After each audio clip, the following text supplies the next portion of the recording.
you not entertained? Yes, sir! We'll have a real good time! He's Dave, and I'm Dallas, and this is Vintertainment. We have opinions on just about everything. Sometimes those opinions are spot on. Sometimes they go down easier with a glass of wine. This is Vintertainment, the wine and entertainment pairing podcast.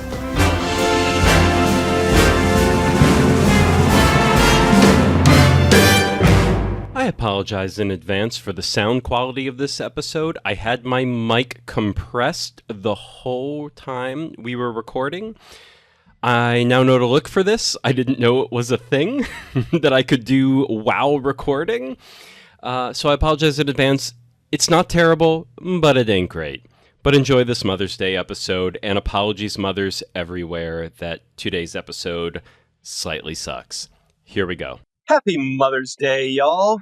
Make sure to call your mother this week or this weekend if you are lucky enough to still have her around and in your life. At least send her a goddamn text. What's wrong with you? It's Mother's Day week. And, send her some nice wine if she can drink wine. Rosé all day. Usually a safe bet. Nice Italian or French white. Or if your mom is the adventurous type, maybe an orange wine. Have you ever had an orange wine? Now, an orange wine is not made from oranges, but let me tell you, folks, I was at Trader Joe's this week, and I got this Tarangino.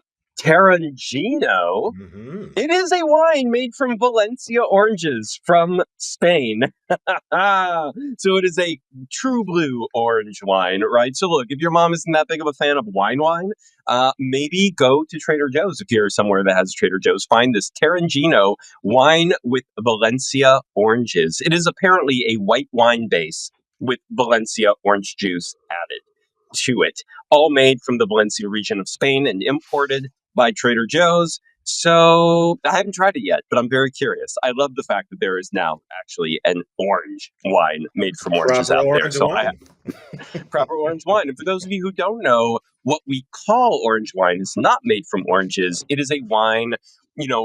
White wine is just the juice of the grapes, no skin contact, no soaking on the skins of the grapes whatsoever. Red wine is soaking it on the red skins of red skin grapes for weeks to months. Rosé is, of course, just a couple hours on the skins, sometimes even less than an hour on the skins. I've had rosés that are 35 minutes on the skins, so very, very brief. And then orange wine is soaking it on white grape skins for the same amount of time as you'd make a red, so weeks to months. And that is what we call an orange wine or amber wine. Maybe if this Tarangino becomes really, really popular, all the wine nerds will be really happy because it'll force us to call it amber wine instead. And that's what they really want deep, deep down. And then we have to give orange wine back to the oranges, right? And that will actually be a proper non-grape fruit wine. So maybe give your mom an orange wine. But in any event, to celebrate Mom's Day, we are here on Vintertainment to talk about an oldie and not even a goodie, the movie Baby Boom from 1987, starring Dianne Keaton, Harold Ramis, Sam Wanamaker, James Spader, Sam Shephard, and Victoria Jackson, directed and co-written by Charles Shire and co-written and produced by the great Nancy Meyers. Now, director Shire, he got to start writing films like Smokey and the Bandit, and then he co-wrote Private Benjamin with Nancy Meyers. That is the movie starring Goldie Hawn. Benjamin is similar to Baby Boom in that it's about a woman trying to make it in this very male environment. In this case, it would be the army. That movie, of course, starred Goldie Hawn. This was one of the first modern Hollywood films to star a woman without an equal male co-lead in the film, something that was considered absolute box office poison at the time. In fact, every major studio passed on this script multiple times. It was basically Goldie's agent who strong-armed the film into existence. And even then, one studio, when they realized the film was going to be made, one studio called up Goldie to tell her, quote, "If you make this movie, it's a career ender," unquote. And the film was a massive success, raking in over $100 million at the box office. And this was $100 million in 1980. That is That's not right. adjusted for inflation, right? So just to know, I feel like every time an executive is like, this will end you, like, this is the worst decision you have ever made, that is almost proof in the pudding. You are doing something so daring, Yes. it's going to break through. It's going right? to break through. It is going to be successful. It's going to change the genre, change something. It just is. And this film did just that. As a matter of fact, Dave, it's so funny you mentioned that.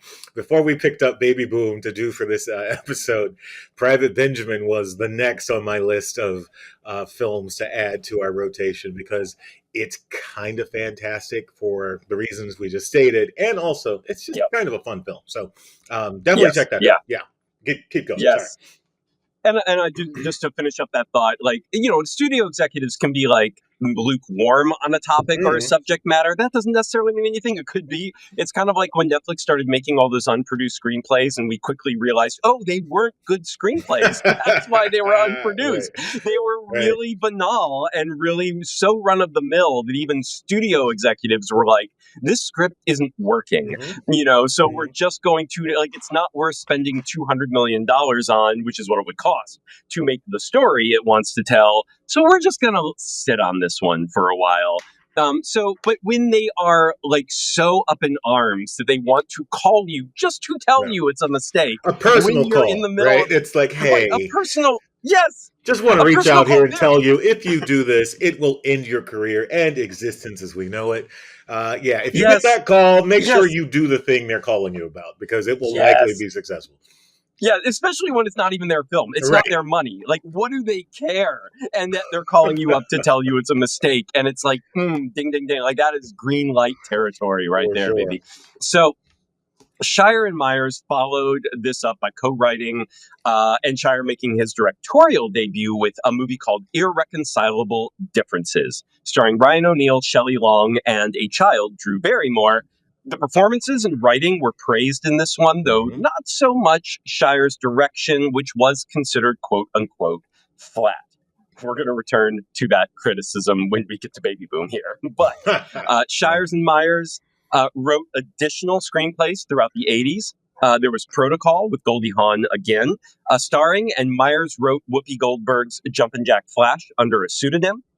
And then in 1987, Shire directed his second feature co-written with Meyers, which Meyers once again produced just like with Private Benjamin, and that was 1987's Baby Boom. This would be the first of 4 features Meyers would do with Dianne Keaton. The others, including Father of the Bride 1 and 2, both once again directed by Shire, and 2003's Something's Gotta Give with Jack Nicholson and Dianne, and this time directed by Meyers herself. Baby Boom earned a respectable $26 million on its $15 million budget back in the day, which is not terrible. That would be domestic. These films were not really released globally in the box office back then. Now, it should be noted that Shire and Meyers were in a relationship starting in 1976. Right. They got married in 1980. Then divorced in 1999, and Meyers penned an op-ed in the New York Times about their relationship titled, quote, "Life isn't like the movies, even if you write the movies." Great article, unquote. By the way. Go read it if you can get a hold of it. Great article. Yes, if you can get a hold of it. It's behind a paywall. Of course, it's the New York Times, so you have to be subscribed to the New York Times. I saw that and I was like, oh, I've never read that article. And I was like, oh, I don't currently pay for the New York Times. Oh, well. And the only reason, let me say, I would love to jump in and out of the New York Times, but they are one of those pain in the ass organizations to try and stem the cancellations of subscriptions. You have to call them to cancel. You cannot just go into your account and cancel at any time. You have to call them. And then they will try to convince you like up and down to not cancel. It's such a pain in the ass that when I actually canceled finally once by just like my credit card got, the number changed and like it was updated. And so the old one wasn't charging anymore. And I just let it ride until they automatically canceled me. And I was like, fine. I'm like, I hate having to call in to cancel something. Don't make people do that, folks. Not if you're like a newspaper subscription. Like, come on. Let people come and go. It's 2025. No one's willing to do that. So New York Times, if you ever stop doing that, I will come back now and again. I won't be there. I won't be a subscriber every month. I just, there's a lot of things I want to read. I'm not made of money. I'm not one of the wealthy people in the world, but I will subscribe to you sometimes. You can get some money out of me if you can change that, please. Anyway. Now, before we get into the meat of Baby Boom, which is going to be our Mother's Day movie that we're going to talk about, a little bit of house cleaning just to get this all out of the way. As always, please be sure to hit that follow or subscribe button if you have not done so already. That sincerely helps this podcast grow. Also, especially if you're already a subscriber and so completely useless to us in that regard, do this instead. Recommend us to a friend or family member, anyone you think who would like deep dives into movies, TV, books, comics, and or music, all matched with wine and a little bit of wine education. And don't just follow this podcast. Also follow us and interact with us on Substack. Just head to entertainmentstudios.com where you'll find all our podcast episodes broken down by subject matter, articles on wine and entertainment, bonus pairings, interactive polls, chats, and pairing directories covering all the wine and entertainment pairings we've ever done, once again broken down by subject matter and updated weekly. Now, some of this is only available to paid subscribers of our Substack. I'm having a hard time saying the word subscribers lately. I've been noticing that. I've noticed that.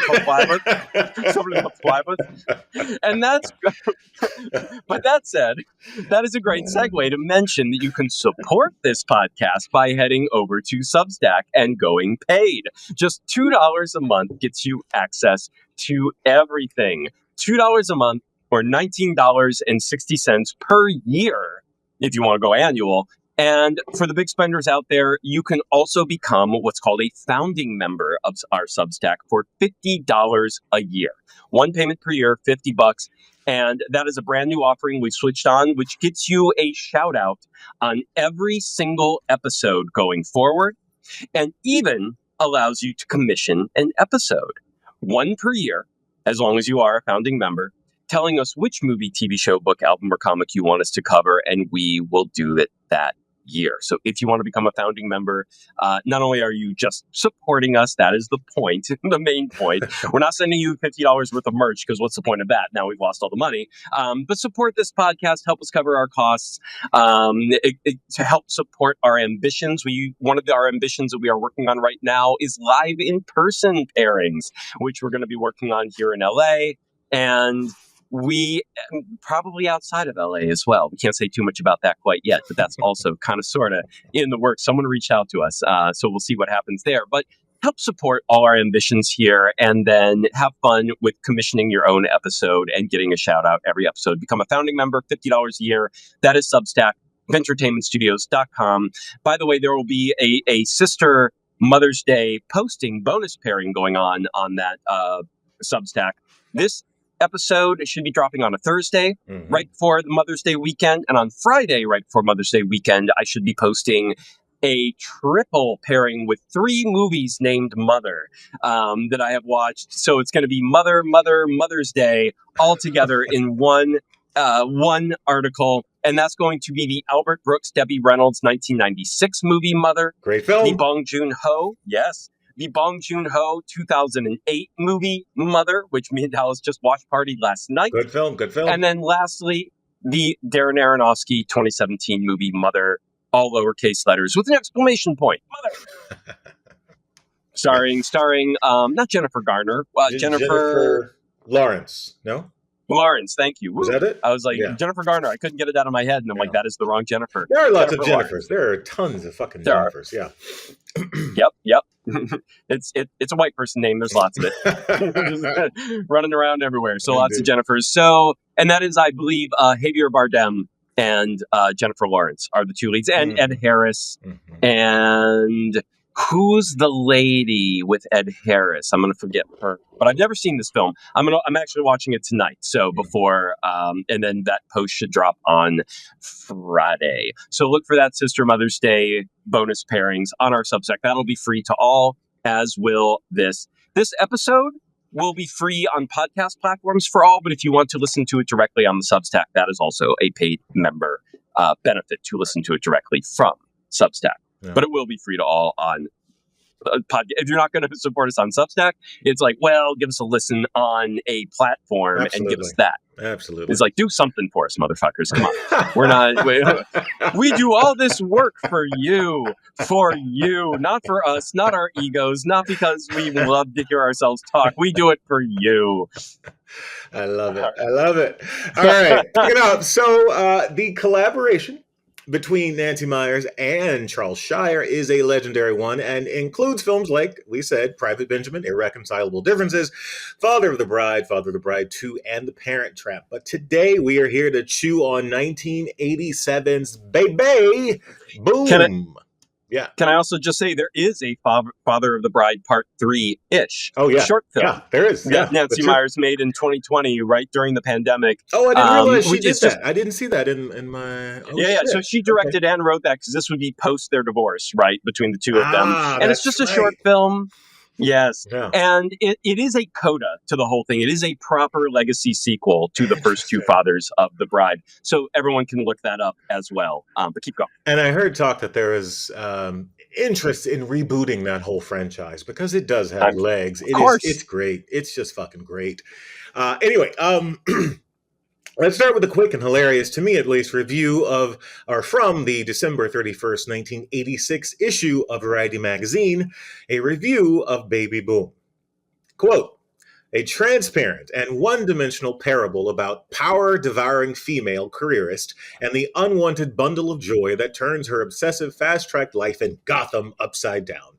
Constructed almost entirely upon facile and familiar media cliches about parenting and the super yuppie set, Baby Boom has the superficiality of a project inspired by a lame New York Magazine cover story and sketched out on a cocktail napkin at Spago's.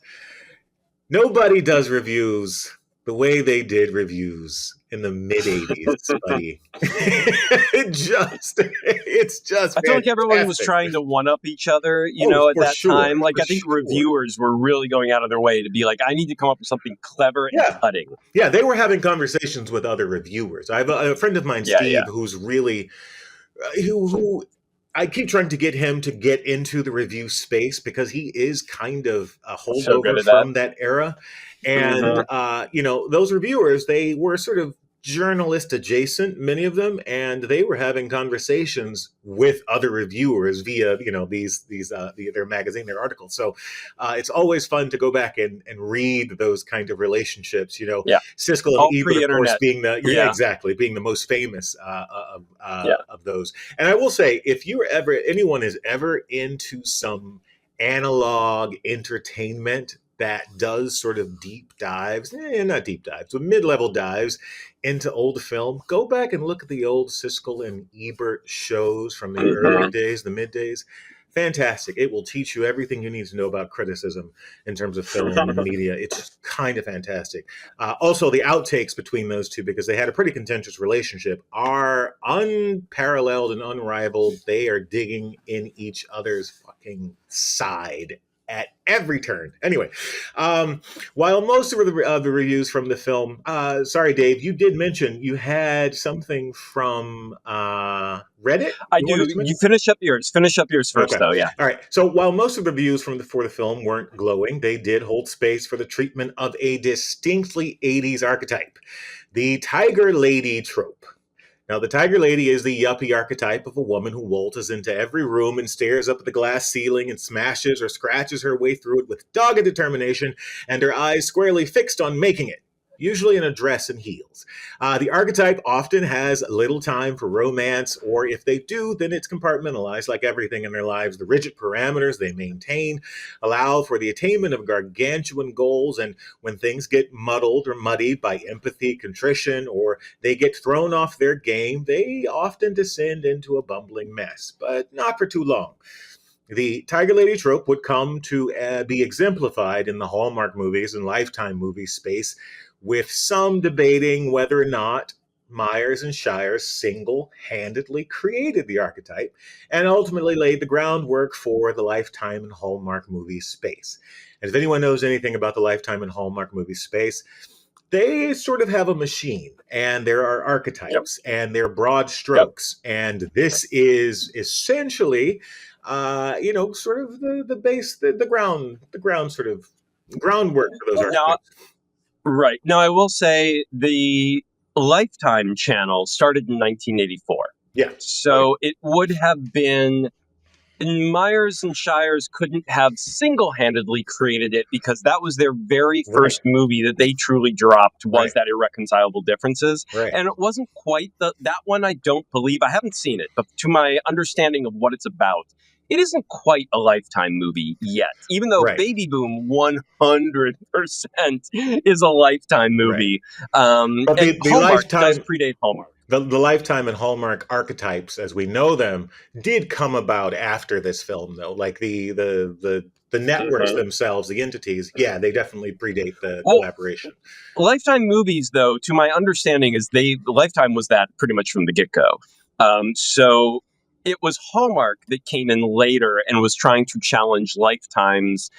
Lifetime basically had a corner on that market. It was what they did, and then Hallmark was like, "Ooh, we want some of that sauce," and so they jumped in and overtook and basically outdid Lifetime in the ultimate end. But my understanding is Lifetime was, I'd have to go back. I haven't dived deep into this, but my understanding is Lifetime was pretty much as we understand Hallmark today. Lifetime was that starting in 1984. But I'm not 100% about that. Just that's what people say. Yeah. The space was definitely carved out, but I think in terms of the archetype of the Lifetime film as we know it now, the sort of machinery of it becoming sort of wash, rinse, and repeat, definitely didn't reach its kind of cohesion until after this. Because early days, it was definitely a bit more experimental, a bit broader.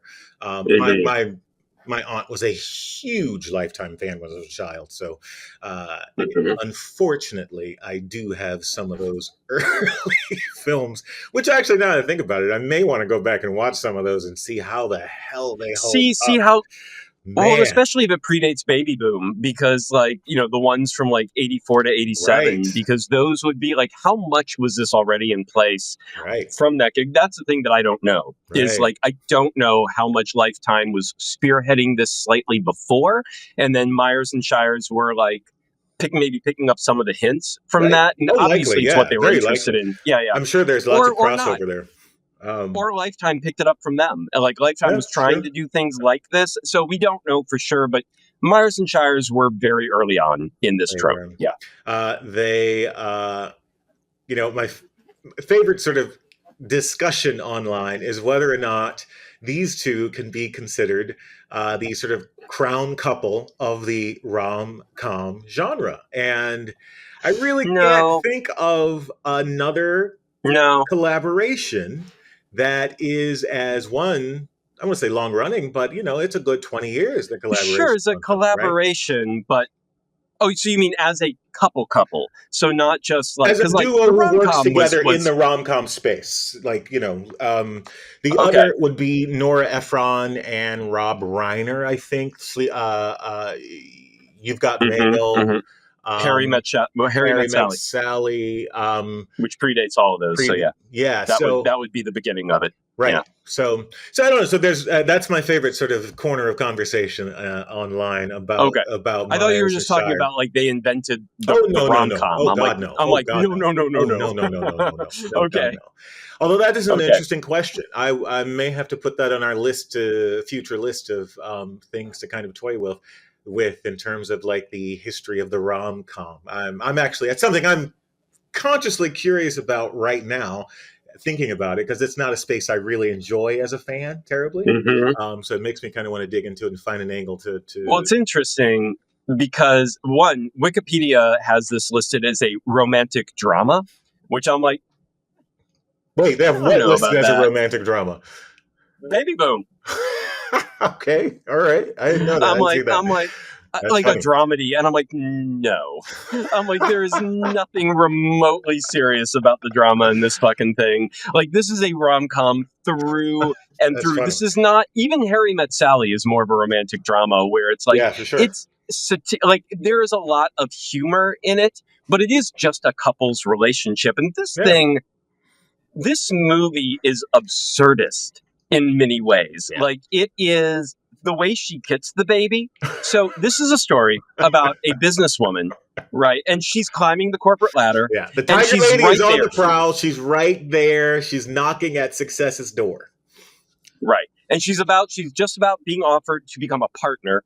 And it's not a law firm. It's not a law firm. It's a advertising firm, right? It's a marketing They're firm. always ad But she's firms gonna in the 80s. Always ad firms. Yes. And so she's going to become a partner. And of course, the movie opens, they're like, no, we can still count on you, right? No more. And if you do this, you can't have a normal woman life.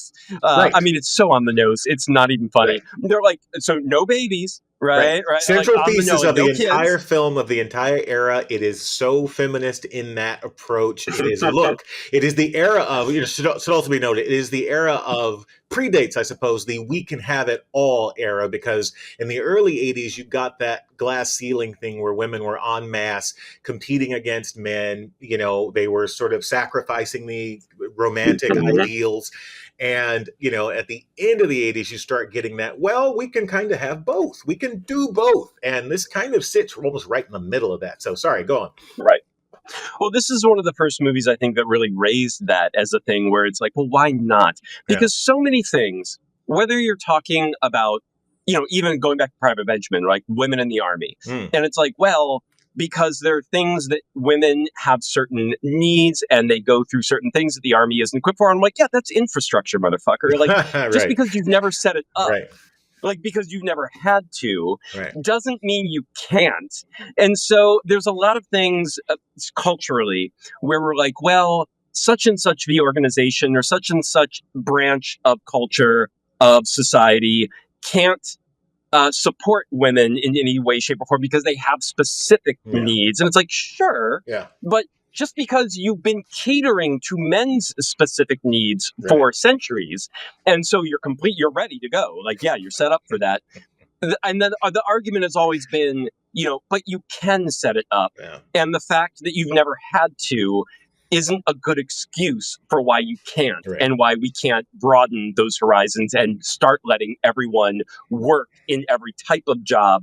Like, as long as they can do the job, and the only thing getting in the way is the infrastructure around the job supporting, whether it's just feminine hygiene and products and then things like maternity leave, but also family leave. Like, every other country seems to have figured this out. Like, yeah, you have family leave, not maternity leave, right? Both parents need to be a part of that and supporting that. And America's still the holdout where we all, like most states and the federal government for sure, like, do not recognize family leave. It's just maternity leave. And even then, maternity leave here compared to other countries is absurdly short. Yeah. It's like, just enough time to sew yourself back up and let the stitches heal and then get your ass back in an office chair and let's go. Pump your boobs in the bathroom, whatever you need to do, but you can't bring the baby in here and get back to work if you're going to be a worker. And so, but it is that thing where it's like, we just don't want to put the infrastructure in place or the whole system. We don't want to set it up so it works for women and kids and families, only for men in families and things of that nature, but we don't even let the men go home and do anything about it. So we're like, well, you're a guy, you don't have to be home, so fuck it. You're not going to be, and just let the woman deal with that and let her career go in the toilet, and you just keep working. Like, it's the worst of all. It's the worst of everything, and we still are resistant. Like, I mean, a lot of the things that are all the DEI that's going, the undoing of DEI right now, and a lot of that is, of course, women in these certain places and what we cater to. And now that's starting to be questioned all over again, all anew. And here we are in 1987. This was kind of the beginning of that conversation, especially in terms of the business world. This was kind of the first time. It was definitely a broad stroke film, right? I mean, it's just such a broad stroke film. But again, as is my way when I'm sort of evaluating these things, I do give credit to the effort, right? To the sort of artistic effort. And it was a necessary film, I think. It was, like we said, it was one of those first films that kind of showed this Tiger Lady archetype that was, reaching that kind of barrier and saying, well, maybe I can have it all in this rather circuitous way. I mean, everything has to happen, appropriately, and I can't necessarily have too much sort of, resistance in order to secure the goal. But eventually, with some hijinks, I can kind of get what I ultimately want, which is credit for my idea, financial success, individuality, and a baby and a guy who is focused on me out in the country somewhere. So right. it is such a broad stroke film, but it is, and I appreciate what it's trying to do. Like, I think its heart is in the right place. Obviously, like, this was trying to say good things. Oh yeah, it doesn't do it well. Like, I was trying to even think the Lifetime Hallmark movie channel tropes, the structure, what's the word you used? Not maybe the mechanics. You used a word earlier that I was like, but whatever. The mechanisms. What those are, and it's like if you can take a Harlequin romance and strip it of everything sexy and everything interesting, and like now you've got Hallmark and Lifetime. I mean, it's a Harlequin romance, but nothing that actually is titillating or interesting or hot or about. It's all just so middle America proper and just boring. And so this movie does suffer from that, no question. In terms of like stripping it of everything that could truly be funny or sexy or interesting. But I wanted to. So here's the thing. I was on a Reddit thread about this film.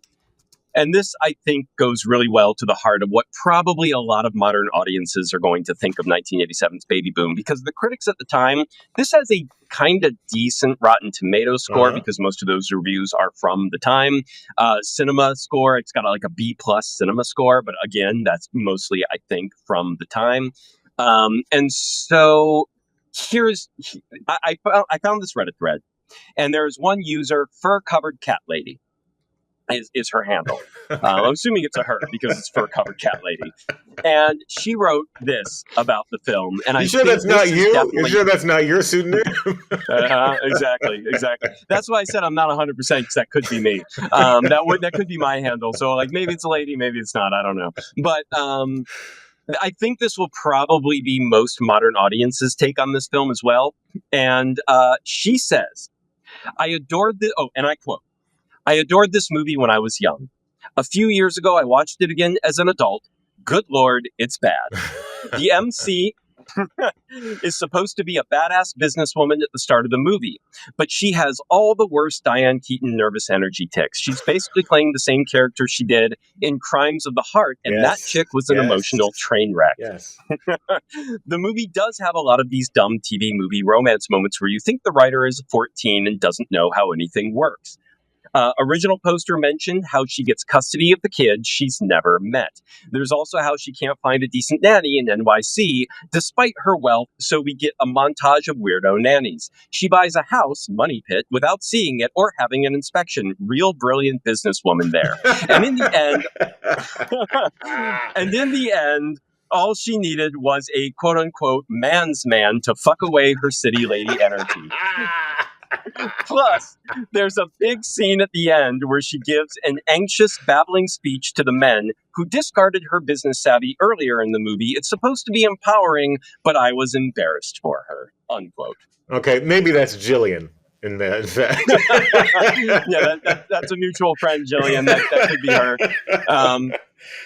But that is that. I mean, honestly, that was very much my take. Like, Dianne Keaton seemed weirdly miscast in this role.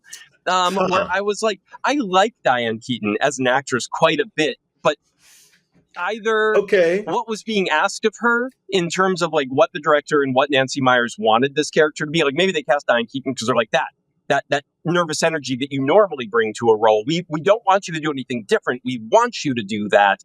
But I do think that was a mistake because I don't think it reads well in this particular context. It's so funny because part of me thinks how to say this?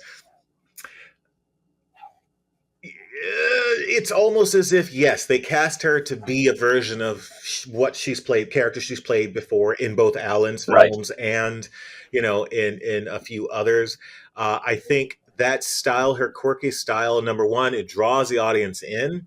Number two, it's not overtly comedic and funny, but there is something so sort of crooked tooth smiled funny about her Mm-hmm. that I think Mm-hmm. they may have relied on that for most of some of the comedic sort of uh, um, Right. flair of the film. Which again, And I it don't works think it occasionally. necessarily. It does. Mm-hmm. There are moments when I'm like, okay, Mhm. she's fantastic. In general, she's Yep. a very good subtle physical comedian. Like she's really Mhm. good Mhm. at certain moments. I just do feel overall miscast in this particular part. Like it reads, at least watching it now for the first time in 2025, and apparently by Fur Covered Cat Lady, even revisiting it, recently, Right. she's like, "Oh no, why did I like this? What's going on?" So, and I do feel like there is something there where it's like this doesn't jibe with what is trying to be done in this So movie. here's a question on the spot. Maybe you don't have an answer. Miscast. Who else could you see in this role? Going back to that time period, Yeah, that's right. the question, right? It is like I'd have to remember what these actresses were like in the 80s. Okay, so here's a and question. how they. Okay. Oh, actually, Go for it.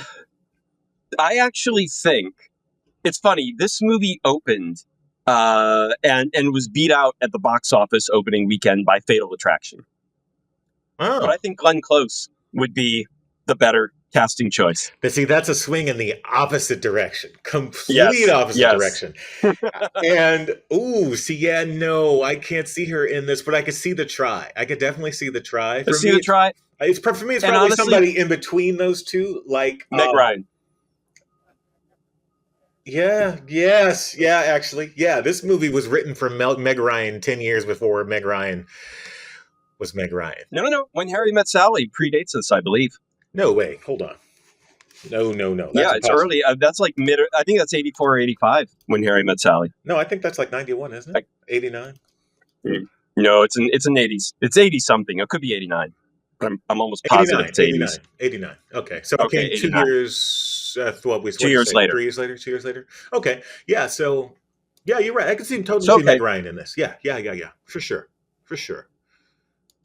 There you go. She might not have been big enough yet to handle a movie, like to be cast. Like, she could handle it, but I don't know if the producers would have been like, "That's a great choice." And you know who else I she could might not have see been in big enough this? yet. Who was like already in her stardom at the time? Cher. I could totally see Cher. Okay. Because she has that clinical hard edge thing when she needs it. She's got that. The only problem with Cher, I think, is this movie, maybe. That's a hard maybe. But my hesitation with Cher is she often comes across like, I feel like you still need an actress that has a certain range beyond, like Cher is very good at having a very particular type of character, but then like even within that character, it's like, now you've got to be deadly serious and you've got to be completely batshit like vaudevillian. And I don't know if she's got quite that full, left to right range. I don't know. I'm not 100% of that. For me, Cher is one of those actresses. When I look back at her catalog, her range is not in individual films, right? She doesn't have a sort of a performance range in individual films. Mhm. The range of her presentations over her body of work is pretty vast. So, but I can kind of see what you're saying. She may not have the in the moment range to play the comedy, back to the drama, back to the sort of tiger lady thing. So okay. Right. All right. But there is in this movie, even with Dianne Keaton, as good as she is, as good as she normally is, in this movie, there was something. I mean, the script is partly to blame because there are so many moments, as the Reddit person mentioned, the baby. She inherits a baby from a cousin she's never met. It was the 80s, though. literally- It was the 80s. Totally possible. Right, Totally possible. and to be fair, I'm like, it was a It different probably time, came with a little but cocaine, still. too. My God. But this person literally shows up at the airport, hands her the baby, and is like, bye, Right. and gets back on a plane and flies away. And now this baby is legally Dianne Keaton's responsibility somehow. Yeah. Somehow she's able, like, she's going to have to enroll this kid in school. And I'm like, is the paperwork even going to say you're the legal guard? Like, whoa. The movie is like, look, we don't care about this type of shit. So there's a little bit of that type of nonsense. Yeah. And as they mentioned, like, I actually liked the nanny find. In fact, one of my shout outs I wanted to give was Victoria Jackson. Who plays one of the nannies. And when she appeared on screen, I was like, who is this? SNL I recognized her, but couldn't place her. Yes. Yeah. So she's an SNL alum. She has long been, she's been in comedy. She's been doing movies for a long, long time. And she is the one somewhat sad thing I want to say about Victoria Jackson, because she's still with us. Yeah. Oh, did you look it up too? I've been following it for a while. Okay. I did not know this. I had not been following Victoria Jackson. I had to look her up this time, but apparently last year she announced that she had a cancer scare. She got treatment for it. It came back. And she announced at the tail end of 2024, she kind of made an announcement to her fans in her typical humorous manner. But she says, cancer update. I have 34.8 months to live if I don't get hit by a meteor, get COVID again, or WW3 breaks out. Yeah. Which... yeah, but she's in good humor about it. She's like, I've lived a fantastic life. I can't, like, no complaints. And who knows how long this will actually last. Like, it's one of those, she's going through treatment there's a inoperable tumor that she has, like, where it's placed, they can't get it.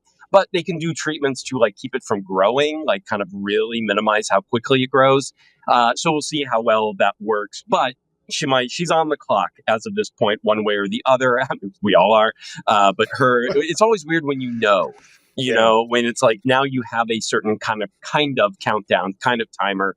Some people beat that timer by quite a margin. Some people are like, you have 12 months and like 5 years later, they're still here. So you never know. Yeah. But that was very sad. And she is she's hysterical in this movie, and kind of put her back on my radar. I was glad to have rediscovered her. You know what's amazing about her? It's she and I'm forgetting the actor's name at the moment, but there's always chatter about them should have sort of blossomed into these massive careers as leading actors, comedic actors, because she is one of those people who not only holds her own, she like steals virtually every scene.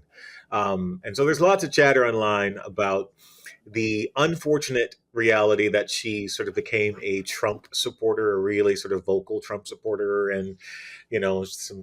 Victoria Jackson? Yeah. Oh, I did not know that. Yeah. Oh, that is a shame. Well, you know, it's a choice. It's a choice. It's a choice. You know, but she is looking back at her catalog. She is just one of those people who steals every scene. Like, you go back and look at her in SNL, she steals every scene. It's just something about the makeup of her face and her skill and her talent. She's sort of like Rachel Dratch to me. Rachel Dratch is one of those SNL comedians who, just looking at her, I start to laugh because I know the wheels are firing, and, you know, she also looks awesomely funny. Anyway, let's get back on track here. Thoughts on the film as a whole. I think the core comedic relationship between the baby and, you know, as I call it, the bubbling bag of coos and drool, with the child representing the chaos that is thrust into Keaton's rigidity. The comedy is very 80s baby. Very 80s baby. It's a Gerber baby with a grin. It is just so cute. Yeah. Almost looks like it was made in a baby factory for Hollywood, and it was two babies, babies as the actresses, right? Usually as twins. They usually have twins or triplets because of the right to work stuff. But how hard it is to have any one single baby work that much and get that many shots and so on and so forth. My goodness, yeah. But yeah, I do think Keaton is both accessible and honestly believable in the role, because again, I don't think the script requires a whole lot from the actor. I think it's the actor just showing up and walking through the film is kind of the performance. You know, as we said, it's broad strokes. It's broad strokes. The film, the script, it's broad strokes. I feel like it needed more, though. I'm going to both agree and disagree. I'm going to agree with the fact that I'm pretty sure the director, like, I think they got the movie they were trying to make. I think they made the movie they were trying to make. I think they were happy with it, but I think this script, especially coming out of 1980s, again, people like this and more or less like this in 1987 with caveats, but more or less liked it. And I think now it's the opposite. I think you're mostly going to not like it with some caveats of like good moments. But it's like this script really needed more to sell the idea now that we've come so far in these conversations and culture. And so far in terms of just understanding who this Dianne Keaton character really is and how she's competent or how she's not. The script is just a little too easy in terms of making her utterly like she goes from they're saying how amazing she is. We never get to really see it. Right. And then she gets the baby and she is immediately completely incompetent. Right. I can't do anything all of a sudden. She actually turns into a female version of Goofy. Into fucking Goofy. Yes, thank you. And yeah, it's terrible. I think it's such a 180. Like, or it's again, we don't really get to see her being competent either. So it's like, what? So it's the script did call for more, but I think the creative duo that made this needed to ask for more, and they didn't. They didn't either think to or didn't want to or something. But to make this movie truly work, at least now, it needed more. It was just a little too a little too easy. Now, to pull it forward a little bit, let's say we are making this film now, right? Let's say we are making this film. What the fuck does that character look like? What is that? Because I think what this... Go ahead. I think what this character needs... So now, if we're going to do it, one, because we're living in a society where we have a lot more female leadership in major roles in business. And I'm not saying we have equity or anything close to it yet, but we have more. It's more visible. We're more used to it. We're more familiar with it. I was just realizing not too long ago that and I understand that this is a weird rarity in life, but I have actually had a majority female bosses in my professional career. I've had very few male bosses. That's just because of the tight shirts, Dave. Calm down. Maybe. No, because they don't even hire me. I'm often hired by this other group, but then my immediate superior tends to be a woman. Yeah. And it's interesting because when I finally, there's kind of this one time that I had a direct male boss. And I couldn't fucking stand him. and I think, not to say that he didn't have authentic flaws to his leadership or whatnot, but I do think I had kind of a weird inverse experience to what most people experience with female bosses, where it's like, it rubs them the wrong way because the style of leadership is different and they're not used to it. And so they're used to the male version of it. Yeah. And for me, it was vice versa. So the moment I got a guy as my boss, I was like, fuck, this guy's aggressive. Like Jesus, I'm like, every time he would talk or say anything, my inside, I would just be thinking, back the fuck off. What is wrong with you? And it rubbed me the wrong way because I was used to a different style of leadership. And I feel like those energies, whatever you're comfortable with, whatever that default is, where you're like, that's leadership. Yeah. That's what I just see because it's just what I've been taught, just by osmosis, right? Just by living in this society, I learned that this is leadership. And then when another type of person comes in and gives you a different type of leadership, you're like, this is weird. This doesn't work. This, or whatever your criticism, however you want to voice your criticism, it's really just your own personal unfamiliarity with that style. And so I think nowadays you would need something where I would want commentary on how female leadership struggles just because we're still trying to accept that version of leadership. I think even if the baby comes into the picture, there's so much more that can be said about the lack of maternity leave, the lack of good maternity leave, the lack of family leave, the lack of... there was a lot here in the 80s where she and her significant other, who's played by Harold Ramis in this movie, and they're like, they don't want to get married because they want to be independent. But then the moment she gets this baby and she's like, no, I think this baby's here to stay. He's like, okay, I can't do this, and just fucks off. And he leaves instantly. Yep, later. He leaves fairly quickly. And and then never appears again, like just never comes back.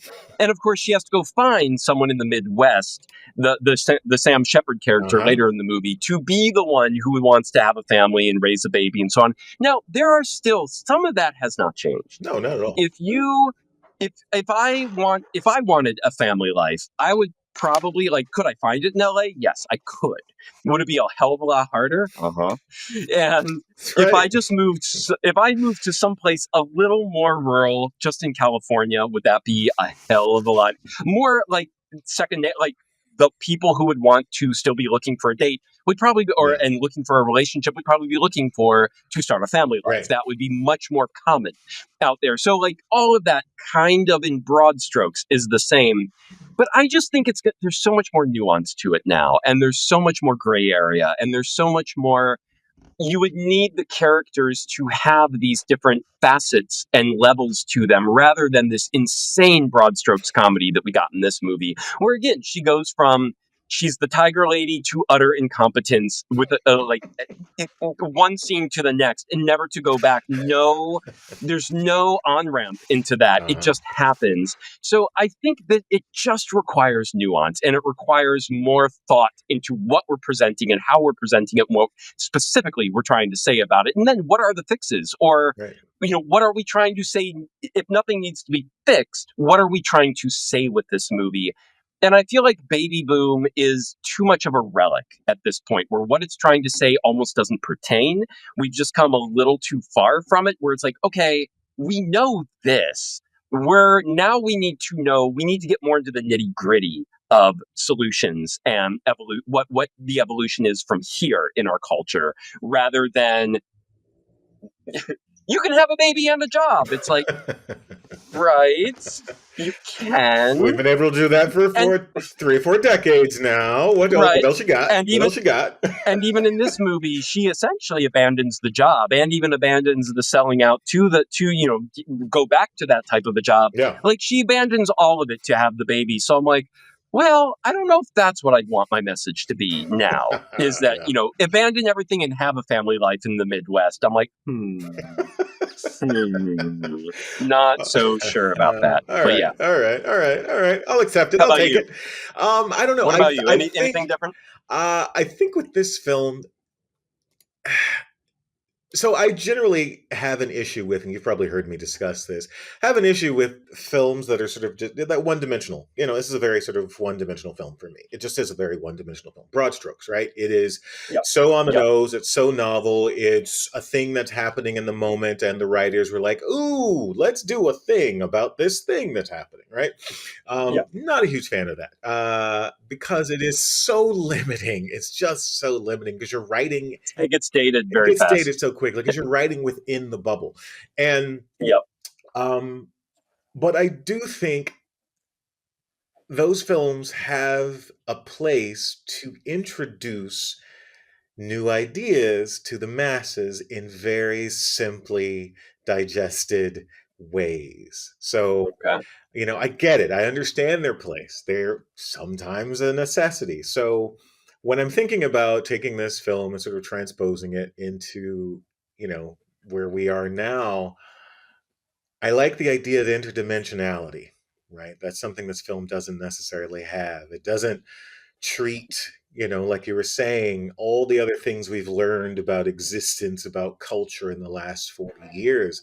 Now that unfortunately is a mammoth undertaking, because you do get so much, right? Do you take this primary character into a sort of trans route? Do you take it in terms of, it's just so much, and everything's so sort of topical now that I don't think this film is necessary, any version of this now, because its central sort of postulations and themes are a little, not even a little dated, a little stilted. But if I were to, move the needle on this film, I would probably do something like take it to a trans kind of There you go. Okay, You know, got it. like, yeah, I'm like, Yeah. okay, let's just swing. Let's do another broad strokes film that just happens to be centered on a really interdimensional character.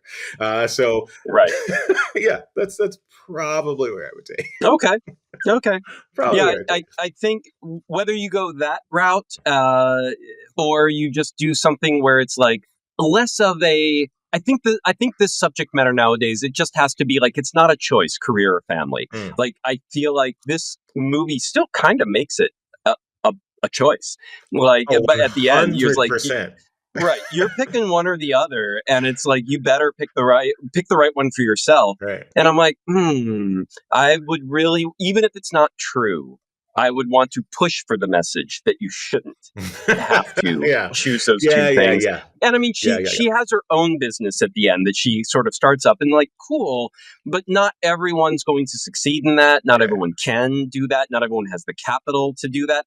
I even love how she somehow does this with like, she winds up like paupering herself, like she's broke, and then starts up this business. And I'm like, come on. Yeah, like, really? I'm like, I'm pretty sure the right, dollars you made in the city go a lot further out in the middle of nowhere. well, and also, I just think if you're going to have her start up her own business, at least let her use the money that she had from Right. that amazing job before Right. to like get it started. That's a little more realistic than just like, and now you're broke, and now you start your small business that takes off Right. and does What a gangbusters. brilliant Does that idea. Yeah. What a brilliant idea. Does it happen? Sure. Does it happen? No. Like it's the exception, not really the rule in any event. All right. One So, last folks, question, Dave, okay. before we Okay. get into the wine here. Yep. Do you have a favorite Mother's Day memory from the past? Something you did for your mom, made in school, anything like that? What you got? Ooh. Oh no. And I'm going to show your mom this episode, by the way. So yeah. I know. All right, you think about it It's been while I so- go. You think about it while I. Okay, you go ahead. Um, Go ahead. Yes. I'll try to actually listen to you because I'll be thinking so hard, but go ahead. Yeah, just play it back later. You think. This is for the audience. So my mom has always been one of those moms who has devoted like every cell of her being to the 4 little humans she put out into the world.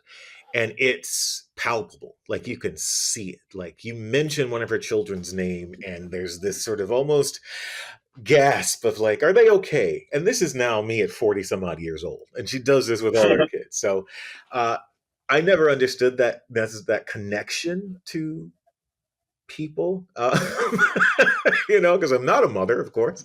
Right. And so seeing that in her when I was, I guess it was 7th or 8th grade. And I ended up making her this little booklet of why I love my mommy. That was 7th or 8th grade. Don't trust me, guys. I came to emotions late. And I'm still only about 20% there. That was my. See, I had an older sister that like guilt tripped me when I think I was in 5th or 6th grade, and I was still holding my mom's hand at the mall, kind of a thing. Hold on, and stop, like full my stop, sister full was, stop, full and stop, my full and, stop. and my 2 years older sister was like disgusted with me for doing that. Things I didn't know about Dave that I kind of knew. He held his mom until he was like in his mom's hand until he was like 5th grade. 100%. I see it. Yeah. And of course, and that's the thing. Like, girls mature faster than guys. Oh, yeah. So she was like just in junior high, which is like that disgusting, just terrible age, Yeah. like where everything is horrible. To like anything anyone else does is just like ripe for criticism. Yeah, go ahead. Yeah. So anyway, that's it. That's my memory. It was okay. She loved it. Yeah. We did. I think we did McDonald's that year because my dad forgot to plan something, so we ended up going to McDonald's or something for Mother's Got Day. it. Yeah, the only things I can remember. I mean, I know I used to watch Mother's Day movies with my mom when we were in the same place. Like we could actually visit each other easily. We can't right now on the West Coast, they're on the East Coast. So it's not, Mother's Day is not something you make that trip for alone. And of course, you never want to do, because my mom and dad are both still with me. So it's like, if you do one, you got to do the other. You can't just like if you're going to make a trip, Right. you can't pick one parent and like Yeah. not go for the other one. So you always got to weigh that a little bit and be Yeah. like, I'm doing the same thing for both my parents on Mother's Day and Father's Day and for their birthdays and things like that. But I do remember, I think I might have watched that. Speaking of the Albert Brooks mother that I mentioned earlier at the beginning of this episode, I think I might have watched that with her for a Mother's Day once upon a time. Okay. And I think most recently, one thing I'm proud of is my mom was recently going through this gastrointestinal issue, and she got diagnosed with she needed to be on this thing called the FODMAP diet. And that is FODMAP. Yeah. And if anyone Google that FODMAP, it's intense. There is this laundry list of things you cannot eat. Laundry list. I mean, it is all the intense. things you want, as a matter of fact. All the things you want. But I mean, it's nitpicky. It's like, red onions, yes. Yellow onions, no. It's like weird. It's like things that are like, you would think they're in the same category, but then one is okay and one is not. And because of the exact things that are in, like the chemical properties within the thing or what nutrients are in that version versus the other version. So it gets mind-numbingly specific. Cherries, okay. Blueberries, not okay. Like fruit is like divided in half. Vegetables are divided in half. It's like you've got to be very careful. So the 1 year that she was on the FODMAP, I knew that I had once upon a time gotten this like gift basket of imported European goods for my parents, and they loved them. So, and it's from this place called European Deli. If you ever look online, you sort of from things online, they have all this wonderful stuff from Europe. They have meats and cheeses and jams. And then they also have baked goods and prepackaged goods and chocolates and all sorts of stuff. And so I put together for Mother's Day 1 year things like I deep dive. They put the nutrition label on the website for everything. Oh, yeah. And I got a whole gift basket of only things she could eat on this FODMAP diet from this thing. And it was, I mean, I spent just days and days rifling through the nutrition information on these fucking things and putting that together. So when I sent that to her, she was like, oh my, this is amazing. And she got it. And she's like, oh yeah, we love this stuff. And I'm like, and everything is 100% FODMAP certified. Approved. Like I went through the fucking list, and then she was like, "Oh, that's amazing!" And then she got to go to town with it, so that was nice. That's good. Sweet. All right. Dallas, what do you got? What are you pairing with Baby Boom? I said something else in my earlier pairing, and I want that to stay in for sure. I want this to be a sort of an addendum, because it's okay to either second guess yourself or change, and I'm okay with doing that. My initial there's a dog somewhere in the background that does not agree with you. Oh, that's hilarious! Yeah, the moment I start recording, it's like you and the leaf blowers. Yeah. But I said Although don't forget, we haven't started recording. This is all in the same recording. That's right. Well, I mean, oh God, no, they're peering behind the curtain of a podcast. I know. You gotta play the part. You gotta act to the part. And so this is all seamless, and we never have to re-record portions later. Yeah, right. God, no, I don't have that energy. But I said I always want to say for good people. What's the name of the winery? Dear Native Grapes. Dear Native Grapes. I always want to call them the good people. Good people. I mean, I'm sure, Dear Native Grapes, I'm sure you are. We are so sure you are good people. Yes. Dallas knows nothing else about you, but probably good people. I really don't. I know you make a damn fine little bottle of wine, and that's kind of it. But hopefully I'm going to learn more in the future. I'm sure I will, because I like what you guys offer, and I'm sure at some point there will be the need to pair something you do with something we are watching, because that's what we do here at Entertainment. Anyway, back on track. I initially chose their Le Cornell, and which it's a lovely little wine, because I was attempting to overcompensate for the lack in one dimensionality, for lack of a better term, of the film Baby Boom. And my wine's going to do the same. Yeah. And I decided that a better pairing would be the $2 chuck from Trader Joe's, and I'll tell you why really quickly. Uh, Did you hear that, uh, Native Grapes? You're good people, but $2 Chuck we think is the better pairing than your wine. You better yes, explain. You might want to explain that. You might want to explain it that. pairs better with the film than the Dear Native Grapes. But I reserve the right and will likely pair the wonderful Dear Native Grapes Le Cornell with something in the future. To be and fair, this is we not did. in any shape or way an admission that the $2 Chuck is better than Dear Native Grapes. It is not by a margin. Noted. It is not. But Noted. I did want to say we did actually pair your Le Colonel with the Decemberists, the music album from a couple episodes back. Did. So everyone go check out that episode, because we did pair it with that. We did it as a backup because Dear Native Grapes are based in the East Coast in Hudson Valley of New York, and you can only get their wines. They don't make many of them. You can only get them from ordering direct from them. So just in case people wanted something, I did it as a backup. Pairing with that album, then gave a suggestion and a pairing that might be more accessible, might be more easy to get your hands on. And it was a good thing I did, because the day the episode dropped, halfway through the day, I checked in and they were sold out of El Colonel. Or Le Colonel. So that is, they only made like 5 cases, I think 72 bottles, 5 cases, something like that. It was crazy. Or 6 cases, whatever it is, 74 bottles, 6 cases. So you can't get it until their next batch, but they do still have their Delaware wine, which is amazing and delicious, and Dallas has tried that one as well. So anyway, back to you, Dallas. And that whole region has some great wines, guys. Seriously, there's some really good wines coming out of that region. So if you can't find your native grapes, I am sure, and we'll add a little list here, because I've been to a few of the vineyards and wineries up there. And again, some great stuff coming out of that region. So if you can't get Dear Native Grapes, by all means, just adventure around and find something. If you like it, maybe you won't.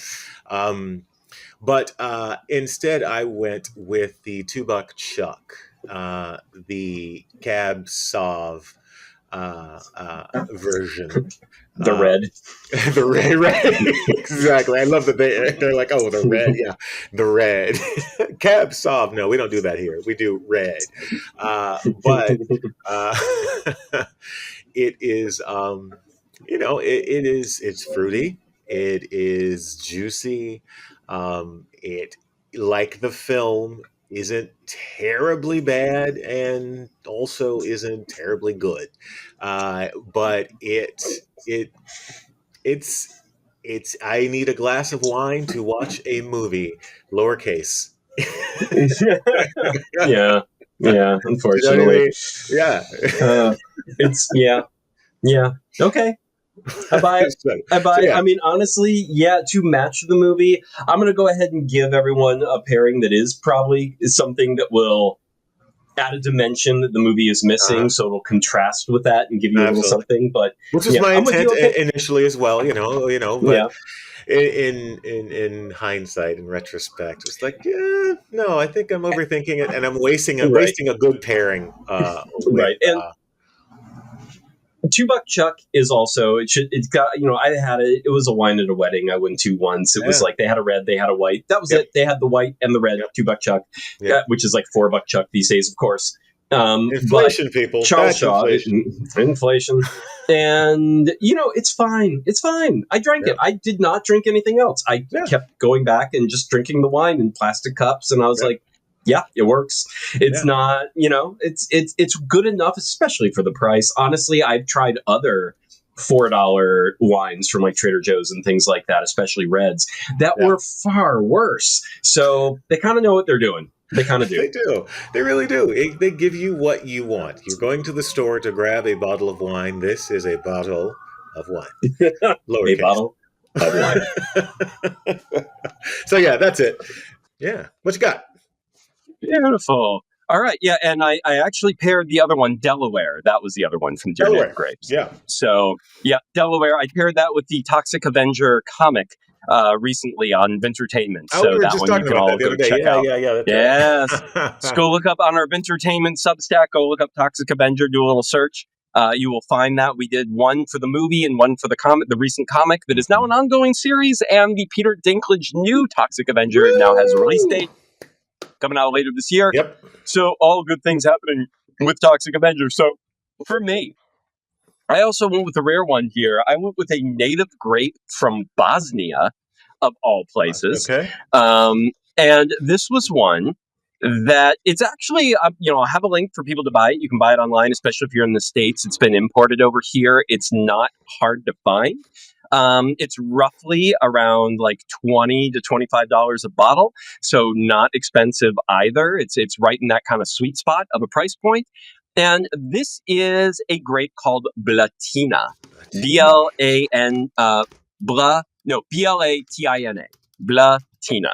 And this is from the Gegro family winery, if I'm pronouncing any of this right. I probably am not. So it is Gegro family winery, Blatina, Krish Cerny, that is KRS space CRNI. Okay. Krish Cerny, I think, from Bosnia and Herzegovina. And it's a relatively unknown workhorse red grape from Herzegovina. I can't say this. Herzegovina. Fun fact, Blatina is auto-sterile, meaning that unlike virtually every other grape in existence, it cannot pollinate itself. Oh. So the Bosnians have found a workaround for this. They co-plant Blatina with other varieties that flower concurrently. That makes sense. So in the Shkegro winery, so the other vines basically keep pollinating the Blatina wines, because the Blatina wines are like, we're just hanging out here. We're going to die this year if no one else is here to like do something with us, which is really interesting that something actually evolved that way. But of course, that's evolution for you. You never know.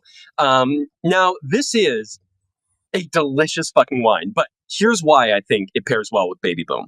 One, this is all like, it's black cherry, blacker fruit, and then pepper. This thing is pepper for miles. It is one of the pepperiest wines I have ever tasted or smelled in my life. You get it immediately. It is like black pepper, a little bit of white pepper. But I mean, it's just like, it's also like just multicolored. What do you call the multicolored peppers? Multicolored peppers. Bloody hell. Black pepper, green pepper, red peppers. No. The peppers that you grind in a grinder. But what's the full name that we call those things? It's cracked pepper, not cracked pepper. Coarse. When you buy a jar of those peppers, what do we call it? We don't just call it peppercorn. Thank you, God. Sorry, I'm like, what is wrong with my brain? This is not that hard. So yes, it's like multicolored peppercorns, and they're all in there, and it is so. I think Baby Boom. It's a little flat of a movie. It's a little one note, as Dallas said. So you need a wine that is going to counter that. You need a pepper wine like this. And then the reason I think it pairs really beautifully with Baby Boom in specific, I had this wine open for 3 days, and day 1 and 2 it was gorgeous, and it faded on day 3. It did not last. Like, there's something about it where it's like suddenly all the pepper went away, and it was just like flat black cherry flavors, like kind of like at Bad Merlot, where it's like it's one note, it's completely just like it's not giving you much of anything, and you're like, I can have a few sips, but then it's just so boring, kind of a thing. So I liked that in a way for Baby Boom, because like, here's a movie that's kind of throwing everything in the kitchen sink seemingly into one movie and being really over the top and really bombastic. And yet, man, it had its 48 hours and it did not last. That's true. And so I think you need something really peppery. If you cannot find the Blatina, or you guys don't want to, you'll probably have to find it online and make an order. But especially if you're in the States or North America, apparently it's around. It's not that hard to find. Okay. But if you don't want to do that, just get whatever your peppery Syrah is, because Syrah tends to be a grape that gets very peppery. So find your favorite peppery Syrah. Do that instead. That'll be a good kind of run-of-the-mill, more ever-present. You can buy a Syrah just about everywhere. Find a nice Syrah. You'd probably get it in that $20 to $30 range. That's where you're going to find some good Syrah, and probably more pepperier and more, better acidity, something with a little more depth. Get that. If not, Blatina. from the Chris Cerny Skegro Family Winery. And that is, and drink it within 48 hours because apparently it will fade. By day 3, that oxidation is starting to take away all those layers of flavor. Some grapes do that, where it's like they just don't last for whatever reason. Blatina seems to be one of them. But I really enjoyed, for those 48 hours, it was one of the best red wines I've had in a while. Yeah. So I really appreciated it and really think it would go well with this. Great 48-hour wine. That's a real thing. Drink it within 48 hours. A lot of wines don't get better after 48 hours. Right. You have about 48 hours where it kind of gets better and better. It opens up, gets a little oxidized, and that actually makes it better. And then some wines, diminishing returns after that. And then it starts oxidizing, and that's where the wine it starts to lose flavor. Then it starts to develop shitty flavors, and then it's vinegar. And it's no good. It doesn't hurt you, but it does not taste good. No. And that can be its own thing. So, all right, folks. Happy Mother's Day. Yeah. Go, once again, at least send your mother a goddamn text. Don't be lazy. That's right. And remember, she's out there. Remember that whatever your issues, you still love her. Right. Well, and also, get over it. You're an adult now. You're an adult now. Get over it. Yes, move on. Now, look, there are some extreme cases out there, and I do understand those, and all my sympathies to those who have to go through the truly extreme, poor mother-child relationships. But if yours is not that, send a text. Like, start repairing that relationship. Even if it's on shaky ground, it's Mother's Day. Right. Do something nice for her. Send her a nice bottle of wine. Send her a Blatina. Order it online now. Get it shipped overnight. Spend that money. Get it to her right away. And tell her to watch Baby Boom. Baby Boom right now is streaming in North America on a lot of the free places like Tubi and Pluto TV, things like that, Roku channel. So check it out. And then tell her to follow this podcast immediately. As a matter of fact, get her a subscription to this podcast. To Vintertainment. Yes. Mother's Day. You can gift her subscriptions, paid subscriptions to Vintertainment. Boom. And we will have our Mother's Day, Mother, triple mother movies dropping by the time you're listening to this, likely, or the day after if you're so on the ball and you're listening to this the day of. It's coming tomorrow. Calm down, but it's coming. All right, folks, happy Mother's Day. We'll catch you next week. We'll be back then with another wine and entertainment pairing for your Vintertainment. That's right. Ciao for now. Later, guys.